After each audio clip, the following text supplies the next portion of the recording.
Welcome to the first heat for the 2018 season of the FAI Sailplane Grand Prix held at the Horsham Aerodrome. The weather for day one was looking fairly weak until later on in the day, providing plenty of time for our formal welcome from Pam Clark, the Mayor for Horsham Rural City Council, and recapping of the particulars of starting in the Sailplane Grand Prix competition.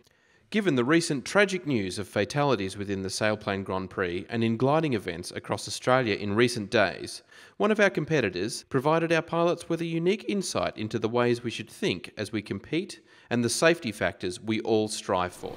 It's really important that we fly this competition thinking about safety, and safety is not what we say, it's what we do. Really important, it's what we do.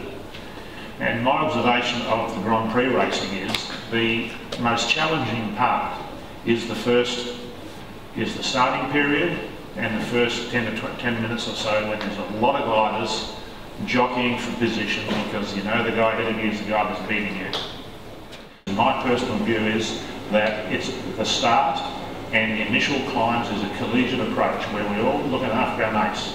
We're all in this together. You know, what are we doing for the other guy? And the race kind of starts at about the second thermal or so, and then we can really get going because it starts to get spread out.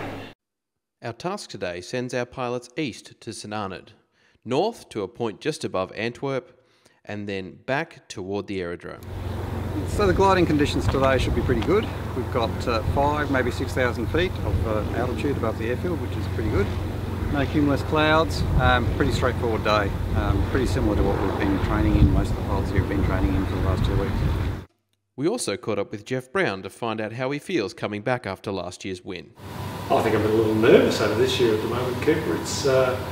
It's quite a good field. There's a former world champion, a couple of guys who've won the recent Wakery Nationals, so it's a really hot field. So I'm just hoping to do as well as I can. The gliding conditions were fairly weak on launch, with 2 pilots being forced to return to the airfield shortly after takeoff. However, conditions improved throughout the race. All of the sailplanes competing in the SGP are tracked to allow us to view the race in its entirety and to look at the strategies each pilot uses on the day. You can watch the replay on the SGP site at any time, so make sure you check that out. Our winner on the day was Graham Parker in his ASG 29. Arnold Niewand caught up with Graham straight after the ceremony to find out how it went. Okay, I'm here on day one with the winner, Graham Parker from South Australia. Graham, I want you to tell me how the start was and how did you find the conditions on the first leg? Well, the start, the pre-start was as challenging as you'd like to see. It was difficult just staying up, let alone getting to start height. In fact, I dumped half my water before the start and ended up 1,000 feet above a paddock down near the town somewhere. And I was just crawling up when they announced the 20 minutes to go. And I looked at my climb rate and I thought, well, if I stay here for 20 minutes, I'll just be right. Luckily enough, that's how it panned out. With 2 minutes to go, I had to make a quick dash for the correct side of the start line. Yes.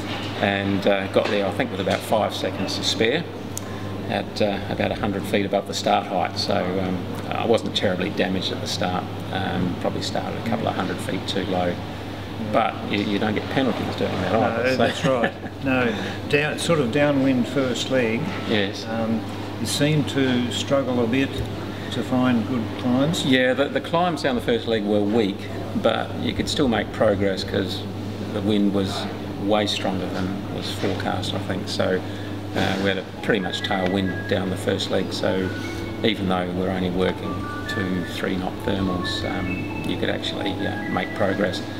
And I thought it was actually going to be more difficult when we turned around in the second leg if it stayed like that, but luckily the thermals improved a bit towards the first turn. Yes, yes, I saw 6,000 and 7,000 feet on some. Oh, I never saw 7, but yes. Yeah, I wondered how some people got up there.